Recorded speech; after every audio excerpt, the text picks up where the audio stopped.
The phone call that shatters your world rarely comes at a convenient time. For me, it came at 2:14 in the morning on a rainy Tuesday in New York City. I was 26, knee-deep in fabric swatches and architectural blueprints for my first major interior design client, running on nothing but black coffee and sheer ambition. But the moment I saw the caller ID flashing Dallas Methodist Hospital, the coffee turned to ash in my mouth. It was my mother, Eleanor. A severe, catastrophic stroke. I don't remember packing. I barely remember the agonizingly slow cab ride to JFK or the 4-hour flight back to Texas. All I could think about was my mother's vibrant, commanding presence. Eleanor Mitchell wasn't just a mother. She was the quiet, steel-reinforced foundation of our family and our business, Mitchell Construction. While my father, Thomas, was the heart and the muscle, the man out in the Texas sun pouring concrete and shaking hands, my mother was the brain. She managed the books, negotiated the contracts, and kept everyone in line with a gentle smile and an iron will. The thought of her lying in a hospital bed, tethered to machines, was entirely incomprehensible. By the time my rental car pulled into the sprawling parking lot of the hospital, the relentless Texas afternoon sun was beating down, creating shimmering waves of heat over the asphalt. I grabbed my bag, my heart hammering against my ribs like a trapped bird. But before I even reached the automatic sliding doors of the main entrance, I stopped dead in my tracks. There, sitting on a concrete bench near the smoking area, was my father. Thomas Mitchell, a man who had built half the commercial properties in downtown Dallas with his bare hands, looked impossibly frail. He was 70 years old, but I had never thought of him as an old man until that exact second. He was wearing the same faded flannel shirt and denim jeans he always wore, but his shoulders were slumped, his posture defeated. He was staring blankly at the pavement, his large, calloused hands trembling slightly as they rested on his knees. "Dad?" I called out, my voice cracking. His head snapped up, and the look of pure, unadulterated relief that washed over his face nearly broke me. He stood up, stumbling forward a little, and I ran to catch him. He wrapped his arms around me, burying his face in my shoulder, and for the first time in my 26 years of life, I felt my father sob. The strong, unshakable oak tree of our family was weeping in a hospital parking lot. "Chloe, my sweet girl," he whispered, his voice hoarse. "You came. Thank God you came."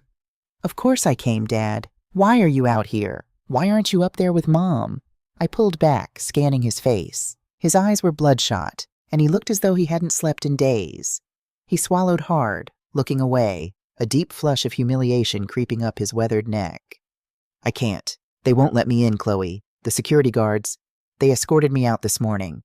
I stared at him, my brain struggling to process the words. "Escorted you out? Dad, what are you talking about? She's your wife. You've been married for 42 years. They can't just keep you out." "It's Marcus," he said, the name dropping from his lips like poison. Marcus, my older brother. At 38, Marcus was the golden boy, the slick MBA-wielding CEO who had taken over the day-to-day operations of Mitchell Construction 5 years ago when Dad decided to semi-retire.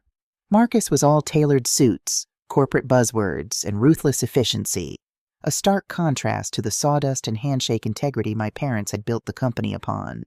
We had never been close. He always viewed my career in the arts as a frivolous waste of time, and I viewed his obsession with profit margins as soulless.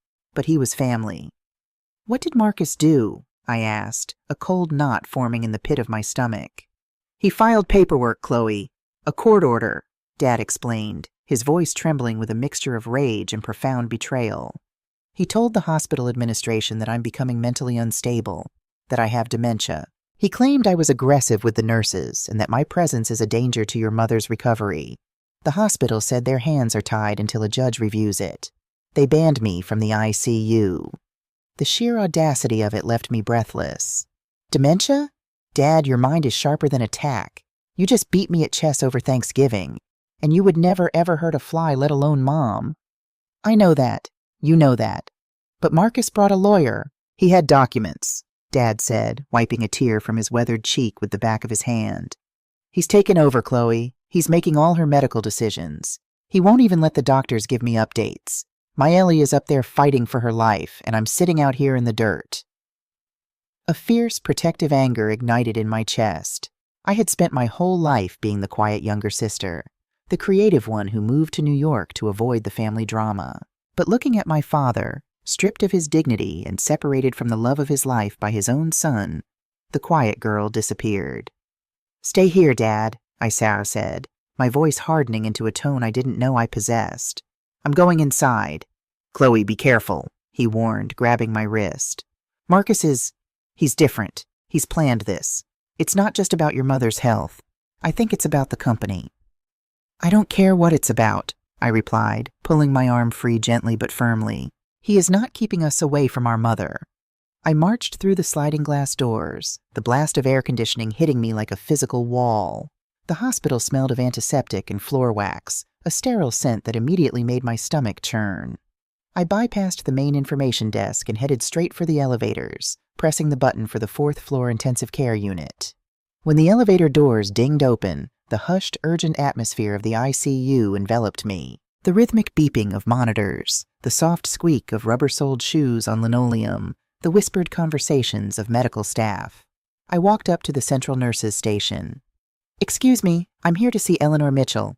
I'm her daughter, Chloe," I said to the head nurse, a stern-looking woman in blue scrubs.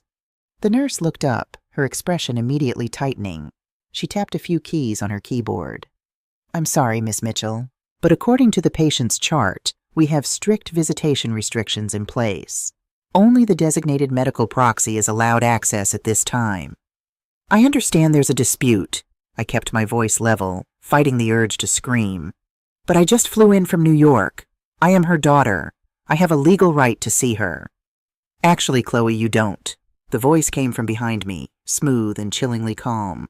I turned around. Marcus stood there, looking like he had just stepped out of a boardroom rather than a hospital waiting room.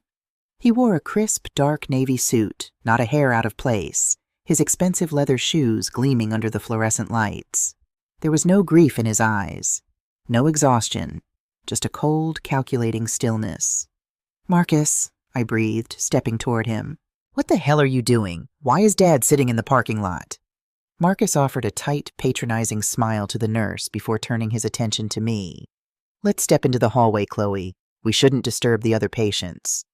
He turned and walked toward a quiet alcove near the waiting room. I followed him, my fists clenched so tightly my fingernails dug into my palms. The moment we were out of earshot of the desk, I turned on him. "Explain this to me," I demanded. "Right now. You filed a restraining order against your own father?"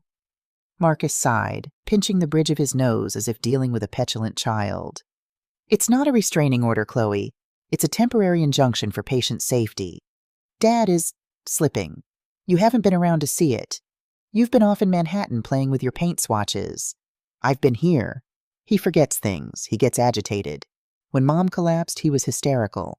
He tried to physically pull the paramedics away from her. The doctors need a calm environment, and Dad is a liability." "That is a lie," I spat back, stepping closer to him. "He was terrified because his wife was dying. That's not dementia, Marcus. That's grief. And what about me? Why am I restricted?" From his breast pocket, Marcus pulled out a neatly folded piece of thick, watermarked paper. He unfolded it and handed it to me. "Because Mom saw this coming. She knew Dad was declining, and she knew you lived too far away to handle an emergency. 2 weeks ago, she signed a comprehensive power of attorney. Medical and financial. I have sole authority over her care, and until her condition stabilizes, I am restricting all visitors to ensure she isn't subjected to any unnecessary emotional distress." I scanned the document. The legal jargon blurred together, but at the bottom, there it was.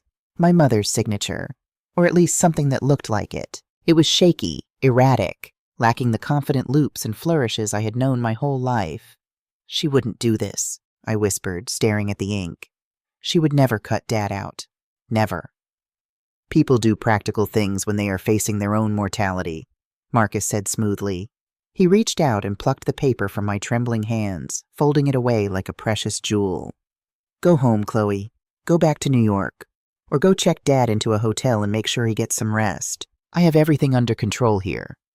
"I am not leaving," I said, my voice dropping to a dangerous whisper.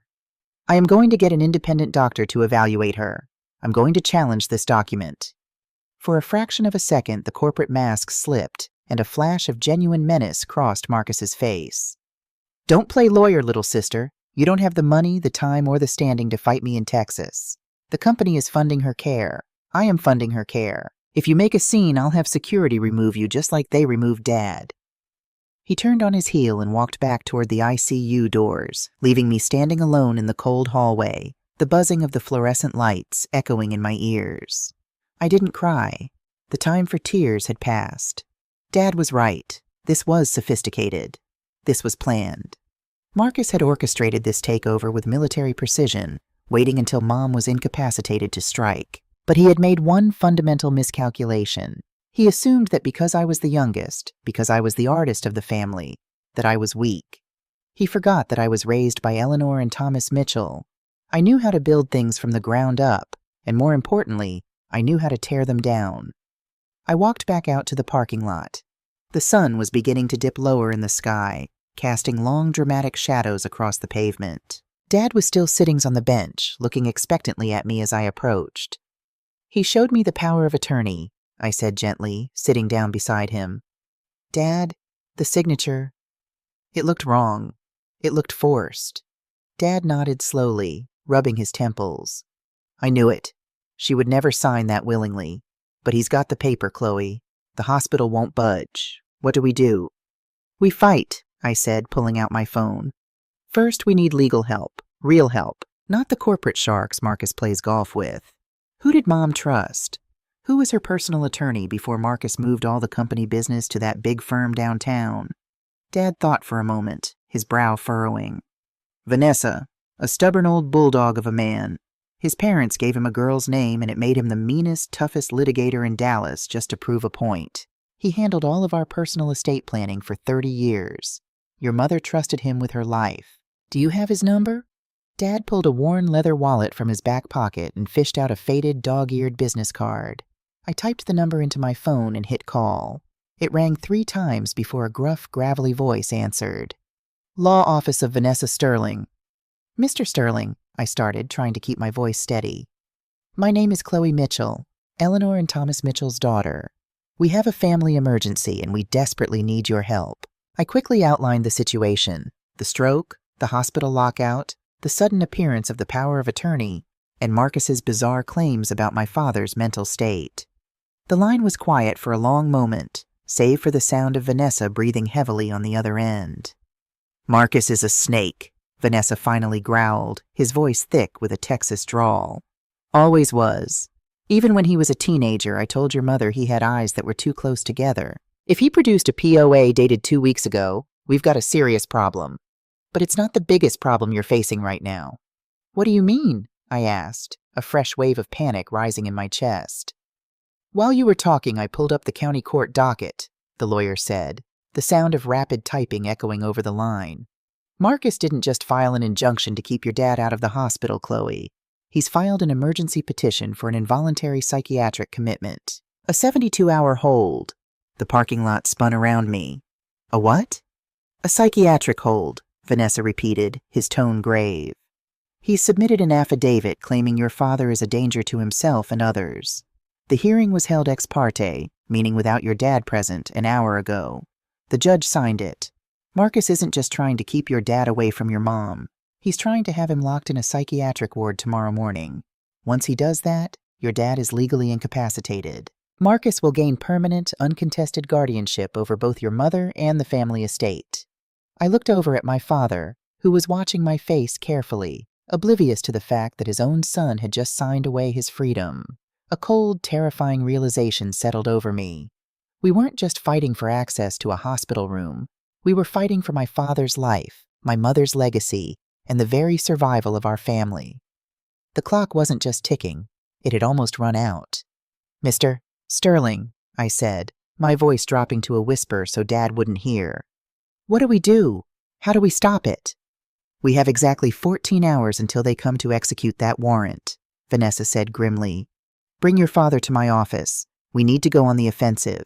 And Chloe, do not let Marcus know you're on to him. He thinks he's playing chess with a pigeon.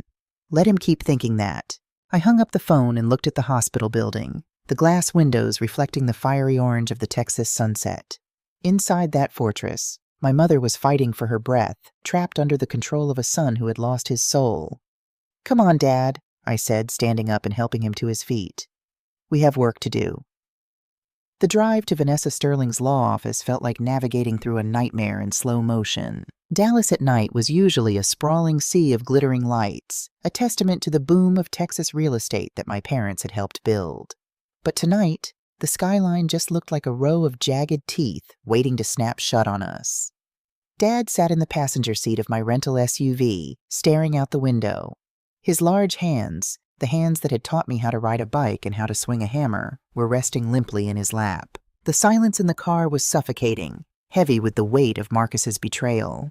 I gripped the steering wheel until my knuckles turned white, my mind racing through 100 different terrifying scenarios. Vanessa's office wasn't in one of the gleaming glass towers downtown. It was in a converted brick warehouse in the Design District, a gritty, no-nonsense building that perfectly matched the man inside. When we walked through the heavy glass doors, Vanessa was waiting for us. He was a barrel-chested man in his late 60s with a thick mane of silver hair, wearing a rumpled button-down shirt and suspenders. He smelled faintly of stale coffee and expensive cigars. "Thomas," Vanessa said, his gravelly voice softening as he looked at my dad. He walked over and put a heavy hand on Dad's shoulder. "I am so damn sorry, old friend. Come on back." We followed him into an office lined with floor-to-ceiling bookshelves sagging under the weight of legal texts. Vanessa motioned for Dad to sit on a worn leather sofa, then turned to me, his gray eyes narrowing sharply. "You look exactly like Eleanor did when she caught that subcontractor trying to cheat us on the copper piping back in '98, Vanessa muttered, walking around his massive oak desk. Mad enough to chew through a steel cable. "I need to know what a 72-hour hold means, Vanessa," I said, my voice tight. "I need to know exactly what my brother has done." Vanessa sighed heavily, sinking into his leather chair. He pulled off his reading glasses and rubbed the bridge of his nose. In the state of Texas, an involuntary psychiatric commitment, often called an emergency detention, can be ordered if a judge believes a person is an imminent danger to themselves or others. Marcus filed an affidavit this afternoon. He claimed your father has been exhibiting severe paranoia, aggressive outbursts, and cognitive decline. He even got a rent-a-doc psychiatrist to sign off on a preliminary evaluation based purely on Marcus's witness testimony and the hospital security incident. "There was no incident," Dad suddenly spoke up, his voice cracking with indignation. "I just wanted to hold her hand. The nurse told me I had to leave because Marcus was the proxy. I refused. I didn't hit anyone. I didn't threaten anyone. I just wouldn't let go of the doorframe." "I know that, Thomas. And the judge will know that eventually," Vanessa said gently. "But right now, Marcus has the paper. It's an ex parte order. That means the judge only heard Marcus's side of the story because it was filed as an extreme medical emergency. Tomorrow morning at 8 a.m., the county sheriff's deputies are going to show up at your house to execute that warrant. They will take you to a state psychiatric facility. You'll be locked in a ward for 72 hours for evaluation. No phone, no contact." The color drained from my face. I looked at my father, imagining him, a proud, hard-working veteran of the construction industry, being treated like a dangerous lunatic, stripped of his clothes and locked in a sterile room. It would break him.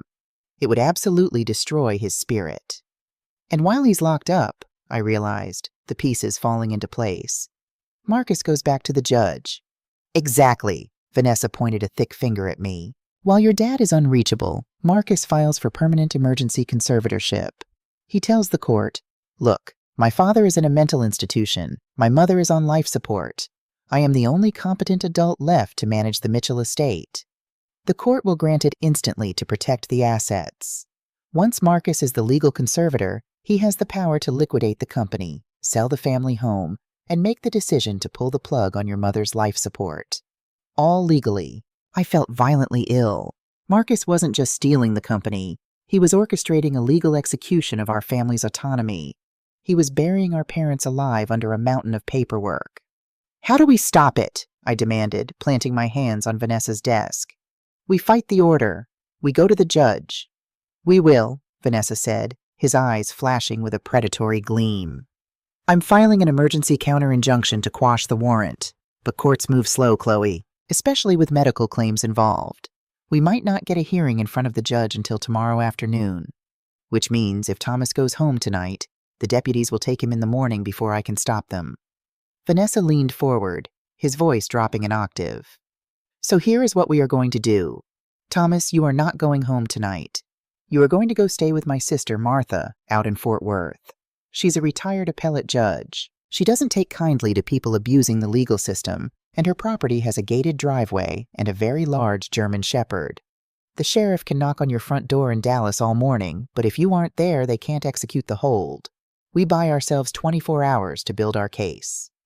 I'm not running, Dad said stubbornly, his jaw setting into a familiar rigid line. I'm not hiding like a criminal. Dad, please! I knelt in front of him, grabbing his hands. They were ice cold. You aren't running. You're giving us time. If they take you, I lose my only ally. I can't fight Marcus alone. I need you safe so I can tear his lies apart. Do this for Mom. At the mention of Mom, the fight drained out of him. He nodded slowly, his shoulders slumping. Okay, Chloe. Okay. Vanessa made the arrangements quickly. Within the hour, an unassuming black sedan driven by one of Vanessa's private investigators arrived to whisk my father away to Fort Worth. Watching the taillights disappear down the dark, rain-slicked street, I felt a terrifying wave of isolation wash over me. I was completely alone in Dallas now, the little sister stepping into the ring with a corporate monster. I walked back inside Vanessa's office. All right, I said, zipping up my jacket. Marcus claims the company is struggling, that Dad's dementia was causing bad financial decisions, and that Mom's stress caused the stroke. But Mitchell Construction has never been in the red. Never. Mom watched those books like a hawk. Your mother was the most brilliant financial mind in Dallas, Vanessa agreed, pouring himself a measure of bourbon into a crystal glass. But for the last 2 years, Marcus has locked me out. He moved the corporate accounts to a massive firm that doesn't ask questions. He claims the supply chain crisis and inflation are bleeding the company dry. If we want to prove Marcus is manipulating the court, we have to prove his motive. We have to prove he's lying about the money. Mom kept her own ledgers, I said, a memory suddenly sparking in my mind. Even when they digitized everything, she didn't trust the cloud. She kept physical backups of the core accounts in her home office, in the wall safe behind the painting of the bluebonnets. If Marcus is pulling a fast one, those ledgers are the silver bullet, Vanessa said. But Chloe, if Marcus is as deep into this as I think he is, he's already scoured that house. He doesn't know Mom the way I do, I said fiercely. I'm going to the house. Highland Park was dead silent at 2 a.m. The massive oak-lined streets were empty, the sprawling mansions dark and imposing. I pulled my rental car a block away from my childhood home and walked the rest of the way, sticking to the shadows of the manicured hedges. The Mitchell estate was a beautiful 2-story colonial brick house that my parents had built themselves 30 years ago. It had always been filled with light, with the smell of my mother's lavender potpourri and the sound of my father's booming laugh. Tonight, it looked like a tomb. I bypassed the front door, knowing Marcus might have changed the alarm codes, and slipped through the side gate toward the garden. There was a hidden spare key taped underneath a loose brick near the greenhouse, a secret only Mom and I shared because I used to lock myself out constantly in high school. My fingers brushed against the cold metal. It was still there. I unlocked the back door and slipped into the kitchen. The silence was deafening. I didn't dare turn on the overhead lights, relying instead on the flashlight app on my phone. The beam swept across the granite countertops, catching a half-empty mug of tea left by the sink. Mom's mug. A painful lump rose in my throat, but I forced it down. Emotion was a luxury I couldn't afford right now. I crept down the hallway toward the east wing of the house, where Mom's study was located. The heavy mahogany door was slightly ajar. I pushed it open and stepped inside. The room had been tossed. It wasn't a frantic, messy burglary. It was a cold, methodical search. The drawers of her antique roll-top desk were pulled open, files perfectly alphabetized but clearly sifted through. I moved the flashlight beam to the far wall. The oil painting of the Texas bluebonnets had been taken down and carelessly leaned against an armchair. Behind it, the steel door of the wall safe was wide open. The digital keypad had been entirely removed, wires dangling like severed arteries. Marcus had hired a professional to drill it. I walked over and peered inside. Empty. Not a single piece of paper, not a single flash drive. The physical ledgers, the deeds, the original wills, everything was gone. I slumped against the desk, a wave of bitter defeat washing over me. Vanessa was right. Marcus was steps ahead. He had neutralized Dad, locked Mom away, and scrubbed the house of any evidence that could expose his financial mismanagement. I closed my eyes, picturing Marcus's smug, tailored smile in the hospital hallway. He had won. He had stolen my parents' life's work, and there was nothing I could do. "Think, Chloe," I whispered aloud into the dark room. "Think like Eleanor." My mother was a woman of intense faith and profound paranoia when it came to business. She survived the savings and loan crisis of the 80s and the housing crash of 2008 because she never trusted just one basket. If she knew Marcus was pushing her out, if she suspected him enough to document it, she wouldn't just leave her only copy of the truth in a safe that her son knew existed. She would put it somewhere sacred, somewhere a man like Marcus would never, ever look. I swept my flashlight around the room again. The bookshelves, the filing cabinets, the glass display case holding Dad's old construction awards. And then, sitting on a sturdy wooden pedestal in the corner of the room, illuminated by a sliver of moonlight filtering through the blinds, I saw it. The family Bible. It wasn't just a book. It was a massive, leather-bound heirloom that had belonged to my great-grandmother. It weighed at least 10 pounds, its edges gilded in faded gold. Marcus despised that Bible. He used to mock Mom's quiet religious devotion, calling it archaic superstition. He wouldn't have touched it with a 10-foot pole. I rushed over to the pedestal. The leather cover was cool to the touch. I opened it carefully, the ancient binding creaking in the silence. The front pages were filled with our family tree. Births, baptisms, marriages, recorded in fading ink over generations. I began flipping through the tissue-thin pages, my heart hammering. Genesis, Exodus, the Psalms, nothing. I reached the book of Proverbs, preparing to close it, when I noticed something odd about the way the pages lay. The right side of the book was slightly thicker, the edges not perfectly aligned. My breath hitched. I grabbed a large chunk of the New Testament and flipped it over. There, perfectly carved into the thick middle pages of the Bible, was a small rectangular hollow. Nestled inside the hollow was a sleek black USB flash drive. A choked sob of triumph escaped my lips. "Oh, Mom, you brilliant, beautiful woman." I grabbed the drive and practically sprinted to Mom's desk. Her heavy desktop computer was gone. Marcus had likely taken it to secure corporate assets, but I had my laptop in my backpack. I sat in her leather chair, booted up my computer, and jammed the drive into the port. A prompt popped up on the screen. Enter password to decrypt volume. Of course, she wouldn't leave it completely unprotected. I stared at the blinking cursor. What would her password be? I tried her birthday. Incorrect. I tried Dad's birthday. Incorrect. I tried the date they founded the company. Incorrect. Panic began to claw at my throat. If I guessed wrong too many times, the drive might wipe itself. I looked back at the Bible on the pedestal. The hollow was carved exactly into the book of Proverbs. I walked back over and shone my flashlight on the pages that formed the top layer of the hollow. It was Proverbs, chapter 13. My eyes scanned the tiny print until they landed on verse 11, heavily underlined in red ink. "Wealth gained hastily will dwindle, but whoever gathers little by little will increase it." I ran back to the laptop. With trembling fingers, I typed, Proverbs 1311. I hit enter. The screen froze for a second, the processing icon spinning. Then, a folder opened. Inside were dozens of meticulously labeled Excel spreadsheets, bank statements, and scanned PDFs. I clicked on the master document titled Mitchell Corp. True Ledger 2024 to 2026. As the numbers populated the screen, the true horror of what Marcus had done finally took shape. The company wasn't failing. Mitchell Construction was generating massive revenue from 3 major commercial developments in Austin and Houston, but the profit wasn't staying in the company accounts. I scrolled down to the expense column. Starting exactly 2 years ago, right around the time Dad stepped back, massive, inexplicable wire transfers began appearing. $50,000 marked as consulting fees, $100,000 marked as material procurement, $200,000 for logistical overrun. All of these massive wires were being sent to a single third-party vendor, a company called Horizon Logistics, LLC. Over the course of 24 months, Marcus had siphoned nearly $6 million out of Mitchell Construction and funneled it into Horizon Logistics. He was deliberately bleeding his own parents' legacy dry, creating the illusion of a financial crisis to justify seizing complete control and forcing Dad out. But who owned Horizon Logistics? I quickly opened a new tab, my fingers flying across the keyboard as I accessed the Texas Secretary of State's Public Business Registry. I typed in Horizon Logistics LLC.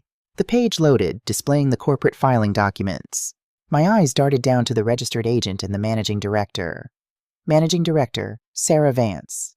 I sat back in the chair, the air knocked out of my lungs. Sarah Vance. Vance. That was the maiden name of Marcus's wife, Elena. Marcus wasn't just stealing money to line his pockets.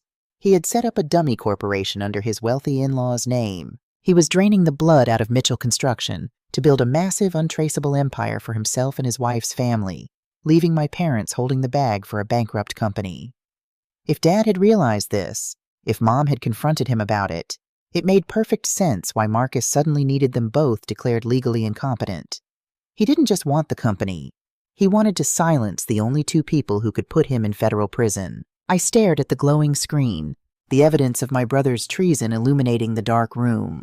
He had underestimated Mom's brilliance, and he had underestimated my resolve. I pulled the flash drive from the laptop, clutching it so tightly it dug into my palm. Marcus thought he could lock my father in a psych ward and bury my mother in a nursing home. But he forgot one thing.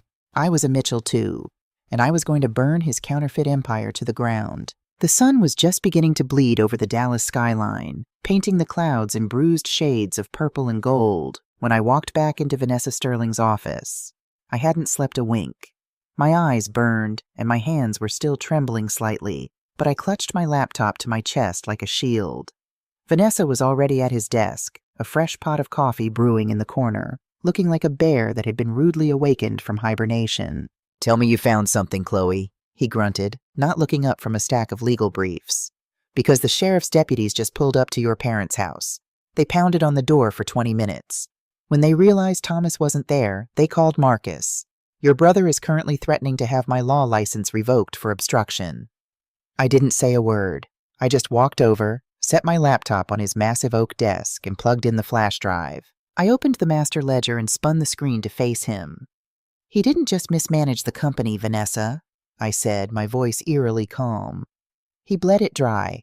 $6 million over 2 years, funneled into a shell logistics company owned by his wife's family. He created a fake financial crisis so he could push Dad out and liquidate the rest of the assets to cover his tracks." Vanessa put on his reading glasses and leaned in. For a long, tense minute, the only sound in the room was the hum of the air conditioner and the click of his mouse as he scrolled through the rows of damning evidence. The color slowly drained from his ruddy face. "Son of a bitch," Vanessa whispered, leaning back in his chair. "It's a textbook embezzlement scheme. He used his power of attorney over the business accounts to authorize the transfers, and he was banking on your mother's stroke to keep her from auditing the books. This isn't just a civil dispute anymore, Chloe. This is a federal crime. Can we use this to stop the psychiatric hold on Dad?" I asked eagerly. "Absolutely," Vanessa said, a dangerous, wolfish grin spreading across his face. "This proves motive. It proves Marcus lied to the judge about his father's mental state to eliminate the only person who could challenge his financial control. I'm going to draft an emergency motion to vacate the warrant right now." Before I could even exhale a sigh of relief, Vanessa's desk phone rang. It was a sharp, piercing sound that made us both jump. He snatched up the receiver. "Sterling." He listened for a few seconds, his bushy eyebrows knitting together. The wolfish grin vanished, replaced by a look of sheer alarm. "Are you sure? When?" "Damn it. Okay, thanks for the heads up, Brenda." He slammed the phone down. "That was my contact at the records department at Dallas Methodist." "What is it?" I asked, my heart dropping into my stomach. "Marcus knows we're making a move. He's accelerating his timeline," Vanessa said, standing up and grabbing his suit jacket. "He just signed the papers to discharge your mother against standard medical advice. He transferred her out of the ICU an hour ago." "Transferred her? To where?" "She just had a massive stroke. She needs round-the-clock monitoring." "He moved her to Pinecrest Manor," Vanessa said grimly. "It's a private, ultra-luxury, long-term care facility up in Frisco. It's essentially a gilded fortress for the ultra-rich. High security, private guards, no unannounced visitors. By moving her there, he isolates her completely. The hospital staff can't advocate for her anymore, and he has total physical control over her environment. Panic, cold and sharp, pierced my chest. He's going to force her to sign the company over completely. If he gets her to put her thumbprint on an irrevocable trust before we can get a judge to look at these ledgers, the money will be gone forever. We have to go to Frisco. Now. Chloe, listen to me. Vanessa grabbed my shoulders, his grip tight. You cannot go near Pinecrest. Marcus has already flagged you as a hostile family member. If you show up there, his private security will have you arrested for trespassing before you even cross the lobby. If you're sitting in a jail cell, you can't help your parents. Then what do we do? Wait for a court date while my mother is trapped in a locked room with him? I am going to the courthouse to file this evidence, Vanessa said, tapping the flash drive. You are going to go back to your hotel, lock the door, and wait for my call. Do you understand me? Do not play hero today. I looked into the old lawyer's eyes and nodded slowly. I understand, Vanessa. It was a lie, of course. The moment I walked out of Vanessa's office into the glaring Texas morning, I knew exactly what I had to do. I was an interior designer in New York City. My entire career was built on understanding spaces, how they flowed, how people moved through them, and most importantly, how to make things look like they perfectly belonged. I didn't drive to my hotel. I drove straight to a medical supply outlet strip mall off the highway. I walked in and bought a pair of high-end maroon scrubs, the exact color I had researched on Pinecrest Manor's promotional website for their premium care staff. I bought a stethoscope, a cheap pair of soft-soled nursing shoes, and a blank plastic ID badge. Sitting in the driver's seat of my rental car, I used my laptop and a portable printer I'd brought for client mock-ups to forge a surprisingly convincing Pinecrest employee badge, complete with a barcode I lifted from a Google image search. By 6:45 p.m., I was parked 2 blocks away from the towering iron gates of Pinecrest Manor. The facility looked more like a 5-star resort than a nursing home, surrounded by manicured lawns and towering oak trees. I knew from my frantic research that the evening shift change happened exactly at 7 p.m. That was the window. I walked briskly toward the staff entrance at the rear of the building, keeping my head down, my forged badge clipped to my scrub top. A small crowd of exhausted nurses and orderlies were swiping their cards to get in and out of the heavy glass doors. I slipped perfectly into the middle of a group of 3 women chatting loudly about a difficult patient, tailgating right behind them as the door buzzed open. My heart was hammering so violently against my ribs I thought the woman next to me might hear it, but no one looked twice. In a place like this, everyone was overworked, underpaid, and desperate to just clock in and get the shift over with. I was in. The interior of Pinecrest was terrifyingly silent, smelling faintly of bleach, masking the scent of expensive lavender diffusers. I navigated the labyrinth of plushly carpeted hallways, relying on the evacuation maps posted on the walls. I knew Marcus would have put Mom in the VIP wing, the Platinum Care Suites on the 4th floor. I took the service elevator, pulling the stethoscope around my neck to complete the illusion. When the doors slid open on the 4th floor, I stepped out into a softly lit corridor that looked like a high-end hotel. At the far end of the hall, outside room 412, stood a hulking man in a dark suit. Private security. I couldn't just walk past him. I ducked into a nearby linen closet, leaving the door cracked just enough to see down the hallway. 10 minutes passed. An agonizing eternity. Finally, the elevator dinged and a familiar figure stepped out. Marcus. He marched down the hall, holding a manila folder, his face a mask of irritated determination. He nodded to the security guard, who immediately stepped aside and opened the door to room 412. Marcus walked in, and the door clicked shut behind him. I had to see what was happening. I had to get proof of coercion. I slipped out of the closet, grabbing a rolling cart stacked with fresh towels. Keeping my head down, I pushed the cart down the hall. When I reached room 412, I didn't stop. I simply parked the cart right outside the door, blocking the guard's direct line of sight to the handle. "Excuse me," I mumbled, keeping my face turned away. "Restocking." The guard merely grunted, looking at his phone. I pressed my ear against the heavy oak door. The soundproofing was excellent, but I could just make out the muffled sound of my brother's voice. "Running out of patience, Mom. Just press your thumb here. The ink pad is right here." A chill ran down my spine. He wasn't even asking for a signature anymore. He was trying to force a thumbprint. I took a deep breath, slowly turned the brass handle, and pushed the door open exactly 1 inch. The room was dim, illuminated only by a small bedside lamp. My mother lay in the center of a massive, hospital-grade bed. Seeing her made a physical pain rip through my chest. She looked so small. Her normally sharp, vibrant face was pale and slack, her eyes half-closed and glassy. She didn't look like a woman recovering from a stroke. She looked like someone drowning in a deep, unnatural fog. Marcus stood over her, gripping her right wrist. He was trying to press her thumb onto a small black ink pad and then onto a thick stack of legal documents resting on a clipboard on her chest. "No," Mom slurred, her voice barely a whisper. She weakly tried to pull her arm back, her fingers curling into a frail fist. "Thomas, where is Thomas?" "Dad can't help you," Marcus snapped, his veneer of the perfect corporate son entirely gone. "Dad is sick, Mom. He's losing his mind. I'm the only one left. If you don't validate this trust document right now, the state is going to seize the company. Do you want to lose everything you built? Press your thumb down." He shoved her hand toward the paper. I pulled my phone from my pocket, my hands shaking violently, and hit record. I angled the camera through the crack in the door, capturing the entire horrific scene. The coercion, the physical force, the undeniable proof of elder abuse. "I won't," Mom gasped out, a sudden desperate flare of her old fire breaking through the haze. She knocked the clipboard off her chest with a clumsy swipe of her left hand. The papers scattered across the floor. Marcus let out a vicious curse, his face flushing dark red. He dropped her wrist and stepped back, running a hand through his perfectly styled hair. "Fine, we'll do this the hard way." He pulled his phone from his pocket and dialed a number. "Yeah, it's me. She's agitated again. Combative. Call the attending. Tell them to authorize another dose of Ativan. A heavy one this time. I want her compliant by tomorrow morning." He hung up, scooped the papers off the floor, and turned toward the door. I scrambled backward, pushing the linen cart down the hall just as the door swung open. Marcus stormed out, practically shoving past the security guard, and headed straight for the elevator.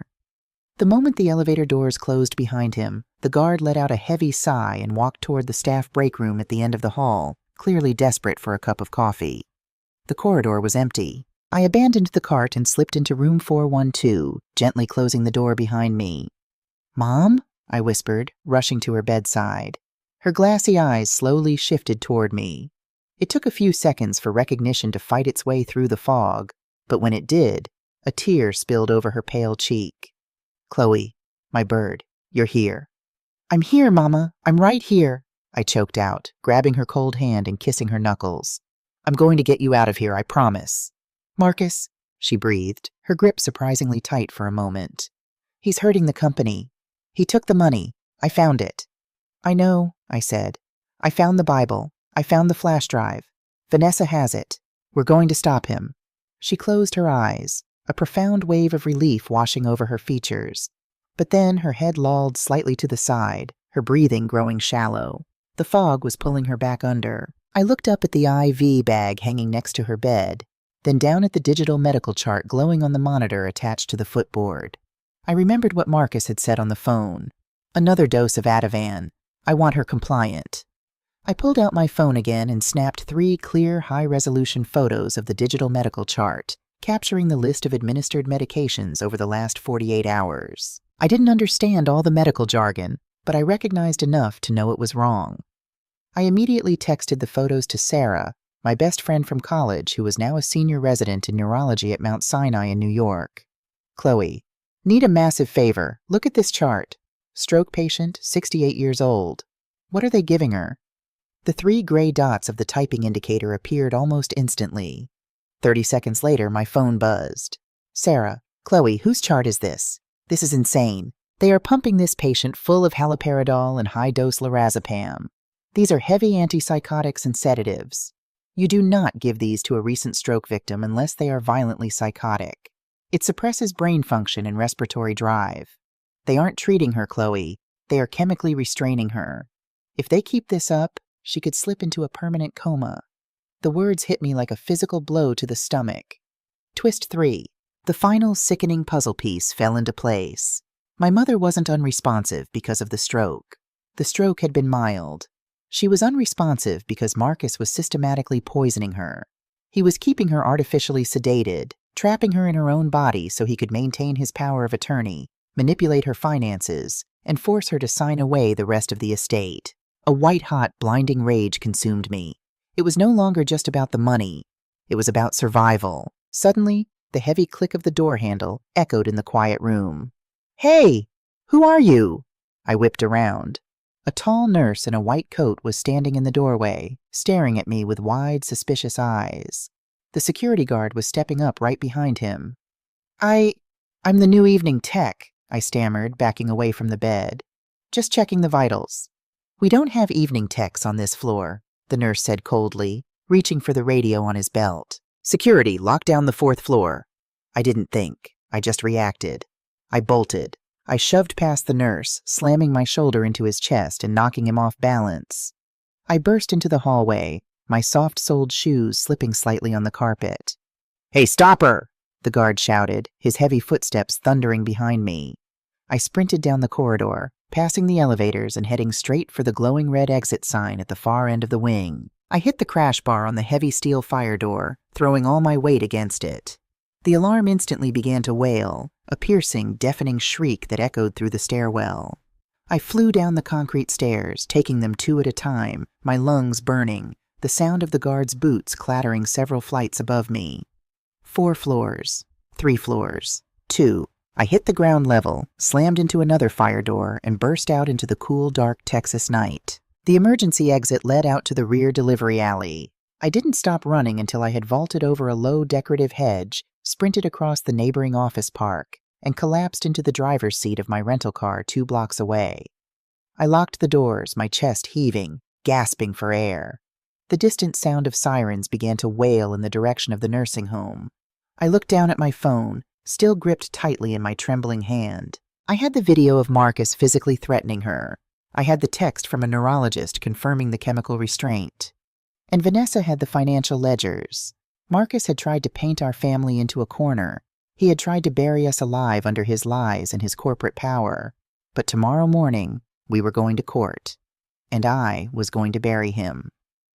The Dallas County Courthouse smelled of old wood polish, stale coffee, and desperation. It was 8:30 a.m., exactly 30 minutes before the sheriff's deputies were supposed to execute the psychiatric hold on my father. Instead, thanks to an emergency injunction filed by Vanessa Sterling at the crack of dawn, we were sitting in the sterile, fluorescent-lit corridor of family court, waiting for the doors of Chamber 4B to open. I hadn't slept. I was running entirely on adrenaline, gas station coffee, and the burning, white-hot fury of what I had witnessed in my mother's nursing home room. Vanessa sat next to me on the hard wooden bench, reviewing his notes. The old lawyer looked like a grizzly bear preparing for a territorial dispute. He wore a slightly rumpled gray suit, his jaw set like granite. Down the hall, the elevator doors chimed. Marcus stepped out. He wasn't alone. He was flanked by 3 attorneys in custom-tailored suits, looking less like a family member and more like a corporate raider arriving for a hostile takeover. He looked rested, confident, and completely untouchable. When his eyes met mine, his lips curled into a faint, patronizing smirk. He thought he had already won. He thought Dad was being locked up at that very moment, and that I was just a desperate, hysterical little sister about to be swatted away by his expensive legal team. "Don't look at him," Vanessa murmured, his gravelly voice pulling my attention back. "Let him stay arrogant. Arrogance makes men sloppy." The heavy oak doors of the courtroom swung open. "All rise for the Honorable Judge Patricia Alvarez," the bailiff called out. Judge Alvarez was a formidable woman in her late 50s with sharp, observant eyes and a reputation for zero tolerance when it came to courtroom theatrics. She took her seat, adjusted her glasses, and looked down at the massive stack of emergency filings on her desk. "We are here regarding the emergency psychiatric hold of Thomas Mitchell and the contested medical conservatorship of Eleanor Mitchell," Judge Alvarez began, her voice cutting through the silent room. "Counsel, I have 2 drastically different narratives in front of me. Mr. Sterling, you're claiming the son is engaged in a fraudulent takeover. Counsel for Marcus Mitchell, you're claiming the father is a danger to the patient and the daughter is an estranged opportunist. Let's cut to the chase. I want to see the power of attorney." Marcus's lead attorney, a slick man with slicked back hair, stood up with a polished smile. "Your Honor, we have the original notarized power of attorney right here, signed by Eleanor Mitchell 2 weeks ago. It grants my client, Marcus Mitchell, full medical and financial authority. We also have an affidavit from my client detailing his father's erratic, aggressive behavior, which necessitated the psychiatric hold to protect the family estate and Mrs. Mitchell's physical safety. The lawyer handed the document to the bailiff, who passed it to the judge. Marcus sat back in his chair, adjusting his silk tie. Your Honor, the lawyer continued smoothly, turning a condescending gaze toward me. Chloe Mitchell hasn't lived in Texas for 4 years. She hasn't been home for Thanksgiving in 3. She is entirely disconnected from the reality of her parents' declining cognitive states. Marcus has been the one shouldering the burden of this family and the company. He is merely trying to carry out his mother's legal wishes. Judge Alvarez looked over the document. The signature looks valid. It's notarized. Mr. Sterling, what grounds do you have to contest this? Vanessa stood up slowly, buttoning his suit jacket. He didn't look flustered. He looked hungry. Your Honor, the signature might be Eleanor Mitchell's, but the document itself is a piece of trash, Vanessa growled, his Texas drawl echoing in the high-ceilinged room. I'd like to call our first witness, Dr. Harrison Aris. Marcus's head snapped up, his smug expression faltering for the first time. The courtroom doors opened, and an older man with white hair and a kind face walked down the aisle. It was my parents' primary care physician, the one Marcus had abruptly fired 3 weeks ago. Dr. Aris took the stand and was sworn in. Dr. Aris, Vanessa approached the stand. You treated Eleanor Mitchell for over 2 decades, correct? I did, the doctor replied softly.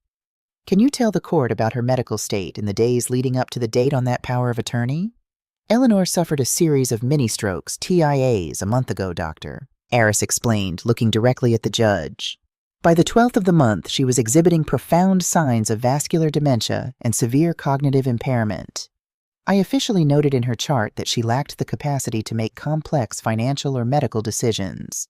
3 days later, Marcus Mitchell terminated my services and moved her to a new doctor. Vanessa turned to the judge. Your Honor, the power of attorney Marcus is holding is dated the 15th, 3 days after she was medically documented as lacking capacity. Under Texas law, that document is entirely void. It was obtained through coercion of a legally incapacitated senior citizen. A murmur rippled through the courtroom. Marcus leaned furiously into his lawyer's ear, his face turning an angry shade of red. Objection, Marcus's lawyer shouted, jumping up. This is a fired, disgruntled employee. The hospital staff at Dallas Methodist can testify that Mrs. Mitchell had periods of profound lucidity. Marcus was just following her wishes. This is a baseless smear campaign by a sister who wants a piece of a company she never worked for. Baseless? Vanessa roared, his voice shaking the wood paneling. Your Honor, I'd like to introduce Defendant's Exhibit B into evidence.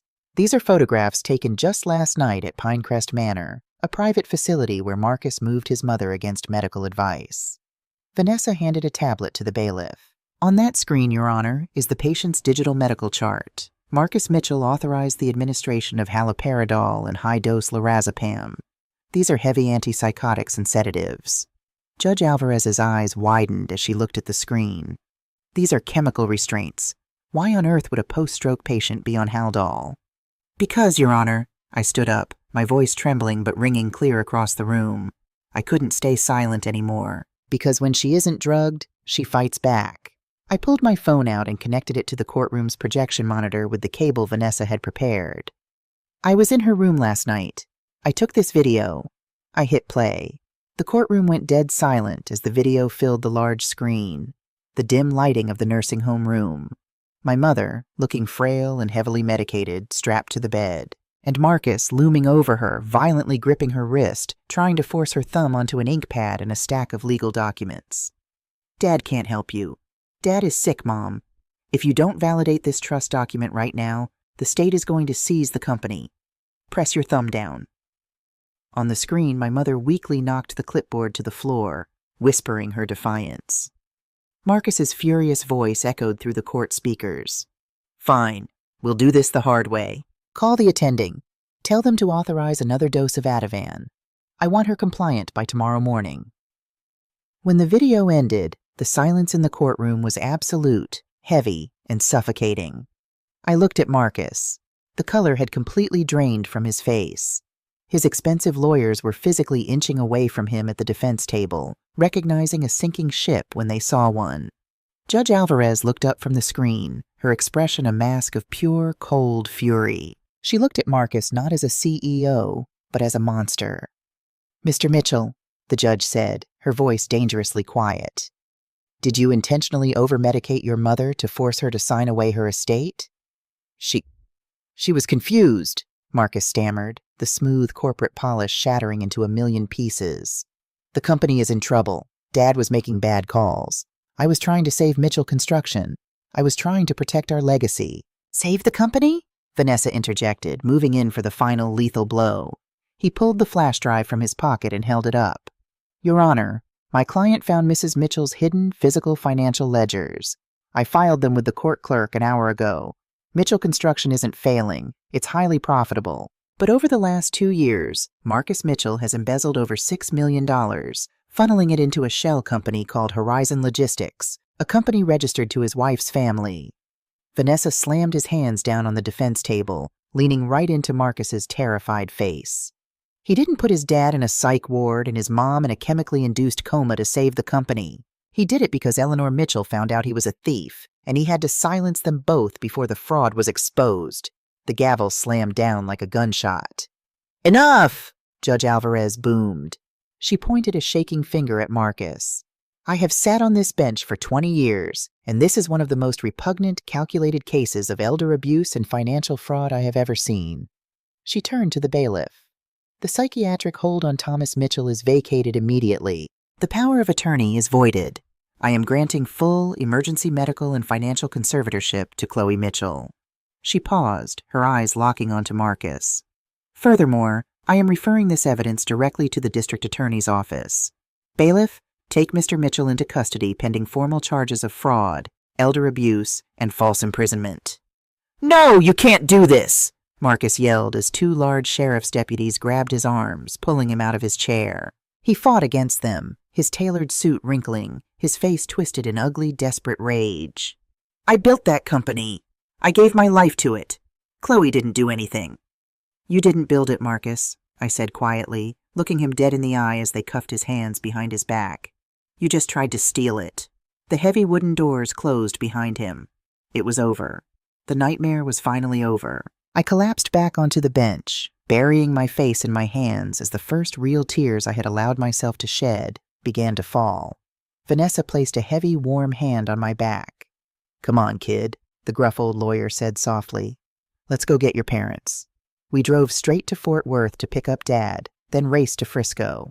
With Judge Alvarez's ironclad court order in hand, the administrators at Pinecrest Manor practically tripped over themselves to release my mother. We transferred her back to the best neurology wing at Dallas Methodist, surrounding her with doctors who immediately began flushing the toxic sedatives out of her system. When the fog finally lifted 2 days later, Dad was sitting in a chair pulled right up to her bed, holding her hand against his cheek. I stood in the doorway, watching them. The oak tree and his foundation, battered by the storm, but still standing together. Mom opened her eyes. They were clear, focused, and filled with an overwhelming, peaceful light. She looked at Dad, then at me. She didn't need to ask what happened. She knew we had won. She squeezed Dad's hand, offered me a faint, beautiful smile, and then simply closed her eyes and went to sleep. Eleanor Mitchell passed away peacefully that evening, surrounded by love, dignity, and truth. The weeks that followed were a blur of funerals, police statements, and corporate audits. Marcus was indicted on multiple federal charges. He was denied bail, sitting in a county jail cell, his wife having immediately filed for divorce the moment the feds froze their assets. A month after the funeral, Dad and I sat in Vanessa's office for the reading of Mom's true, legally binding will, the one she had secretly drawn up in New York a year prior when she first suspected Marcus's betrayal.